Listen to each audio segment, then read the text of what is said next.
اعوذ باللہ من الشیطان الرجیم بسم اللہ الرحمن الرحیم الحمد للہ رب العالمین بارئ الخلائق اجمعین باعث الانبیاء والمرسلین ثم الصلاۃ والسلام علی افضل الخلق محمد وآلہ الطیبین الطاہرین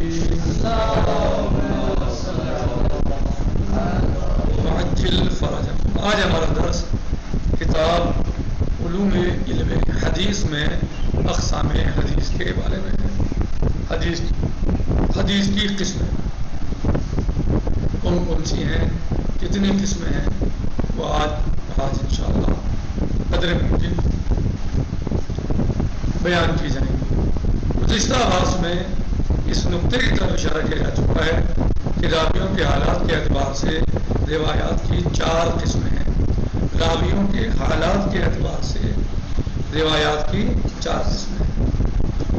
کما قرأتم فی کتاب وادی الاصول۔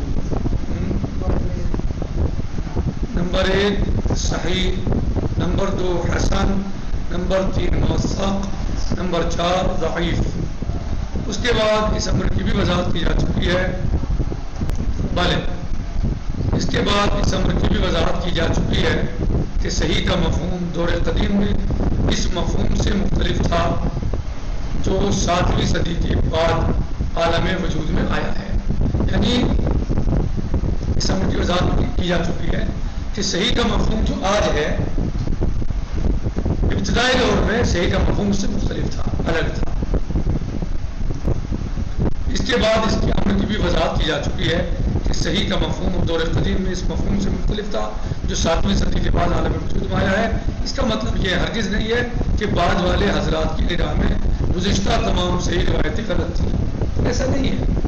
اور نہ اس کا مفہوم یہ ہے کہ اب نئی حدیثیں پیدا ہونے والی ہیں، نہیں، ایسا کچھ نہیں ہے، بلکہ یہ ہے کہ تھوڑا سا مفہوم مختلف تھا اب سے پہلے والے کا۔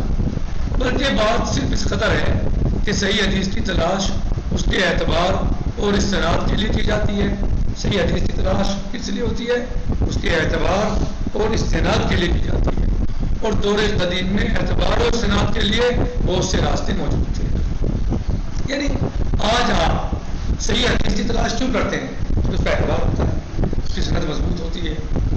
پہلے اور بھی دوسرے وسیلے اور طریقے تھے سند کو صحیح سمجھنے کے لیے یا حدیث کو صحیح سمجھنے کے لیے یا اعتبار حاصل کرنے کے لیے بہت سارے طریقے اور بھی تھے جو آج ہمارے پاس نہیں۔ یہ فرق ہے جن کی بنا پر اعتبار کا فیصلہ کرتے جاتے تھے۔ یعنی پہلے روایت کے اعتبار اور استناد کے دوسرے طریقے بھی موجود تھے جو آج نہیں ہے، اور وہ لیکن بعد میں وہ وسائل مفقود ہو گئے اور جن کی بنا پر اعتبار کو فیصلہ کر دیا جاتا تھا اور روایت کو صحیح کہہ دیا جاتا تھا، لیکن بعد میں وہ وسائل مفقود ہو گئے اور صرف راویوں کے حالات کا ایک سہارا رہ گیا، لہذا اسی کو صحت کا معیار قرار دے دیا گیا۔ دوسرے الفاظ میں یوں کہا جا سکتا ہے کہ اگر دور قدیم کے حضرات 7ویں صدی کے بعد پیدا ہوتے تو ان کے یہاں بھی صحت کا وہی تصور ہوتا جو دور حاضر میں پایا جا رہا ہے۔ یعنی اگر جو علماء دور قدیم تھے تو اگر وہ آج کے دور میں ہوتے تو ان کے یہاں بھی صحت کا مطلب وہی ہوتا جو آج کے علماء کے یہاں ہے، وہی معیار ہوتا جو دور قدیم میں تھا۔ یعنی تو ان کے یہاں بھی صحت کا وہی تصور ہوتا جو دور حاضر میں پایا جا رہا ہے۔ اور دور حاضر کے حضرات اگر دور قدیم میں پیدا ہو گئے ہوتے تو ان کے یہاں بھی صحت کا وہی معیار ہوتا جو دور قدیم کے شخصیات اور افراد میں تھا، لوگوں میں تھا۔ اور در حقیقت یہ معیاروں کا اختلاف نہیں ہے بلکہ حالات اور وسائل کا اختلاف ہے، جس کا زمانے کے اختلاف کے ساتھ پیدا ہونا ضروری ہے۔ یعنی جو حالات، یہ جو زمانہ شیخ صدوق کا تھا وہ زمانہ علامہ ملی کا نہیں تھا، جو زمانہ شیخ مفید کا تھا وہ زمانہ موقف ہلی رضوان اللہ تعالیٰ علیہ کا نہیں تھا، جو زمانہ شیخ طوسی، شیخ مفید ان شخصیات کا تھا وہ زمانہ آیت اللہ حسن محسن حکیم کا نہیں تھا، یا سید خوئی کا زمانہ نہیں تھا، یا آج سید خامنائی یا سید سیستانی کا زمانہ حفاظہم اللہ جمیعاً، یہ وہ زمانہ نہیں ہے جو زمانہ ان کا تھا. صحیح ہے. تو زمانے کا اختلاف ہے، وسائل اور حالات کا اختلاف ہے. صحیح ہے. تو مسئلہ یہ ہے کہ وسائل کا اختلاف جو ہے وہ اصل ہے، معیار کا اختلاف نہیں ہے. معیار تو مختلف ہوئے ہی وسائل اور زمانے کی وجہ سے ہے. جو وسائل اس وقت کام کر رہے تھے وہاں ہمارے پاس نہیں، لہذا اجتہاد میں اور فتاووں میں فرق ہو سکتا ہے، فرق ہو سکتا ہے. وہ بھی یقین پہ کام کر رہے تھے، ہم بھی یقین پہ کام کر رہے ہیں. وہ بھی ذہن پہ کرتے تھے، ہم بھی ذہن پہ کام کرتے ہیں مثلا بعض جگہوں پر. لیکن فرق یہی ہے کہ حالات اور وسائل کا مسئلہ جو ہے وہ کام ہے. لیکن قواعد وہ بھی استعمال کرتے تھے، آج کے فقہا بھی استعمال کرتے ہیں، لیکن زمانے کا فرق ہے، حالات اور وسائل کے اختلاف کا فرق ہے. اس کے بعد دوسرا مرحلہ یہ ہے کہ حدیث صحیح کی تعریف میں علماء اہل سنت اور علماء شیعہ میں بھی قدر اختلاف پایا جاتا ہے. یعنی اہل سنت صحیح کے بارے میں کیا کہتے ہیں اور علماء شیعہ صحیح کے بارے میں کیا کہتے ہیں. اہل سنت کے جلیل القدر محدث علامہ نووی نے تقریب و تحصیل جلد 134 پر تحریر فرمایا ہے کہ صحیح اس حدیث کا نام ہے جس کی سند اس طرح آخری منزل تک پہنچتی ہو کہ سارے راوی عادل ہوں. کیا کہا؟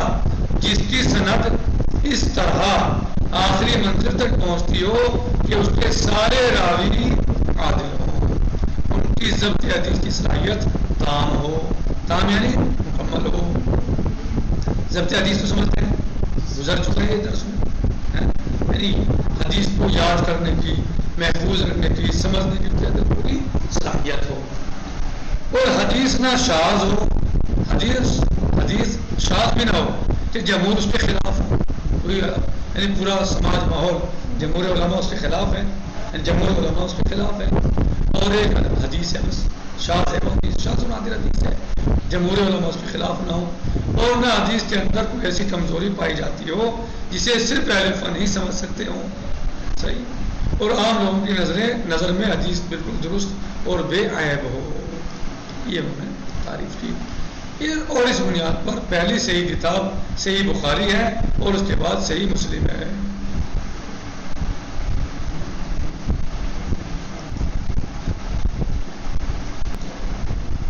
صرف یزید کو تو کہہ رہے ہیں کہ جسے صرف اہل فن ہی سمجھ سکتے ہیں اور عام لوگوں کی نظر میں حدیث درست اور بے عیب ہے.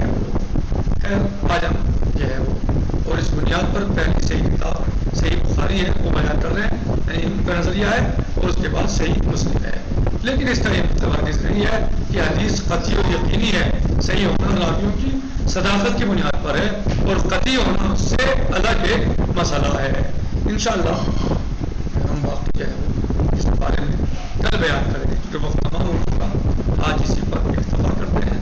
آپ اس کو دیکھیے، مطالعہ کیجیے، انشاءاللہ مباحثہ کیجیے، سمجھنے کی کوشش کیجیے. اگر کوئی بات نہ سمجھ میں آئی ہو تو انشاءاللہ اس کو آپ دوبارہ پوچھ سکتے ہیں، رجوع کر سکتے ہیں. والحمدللہ رب العالمین وصلی اللہ علی سیدنا و نبینا محمد وآلہ الطیبین الطاہرین. السلام علیکم ورحمۃ اللہ وبرکاتہ.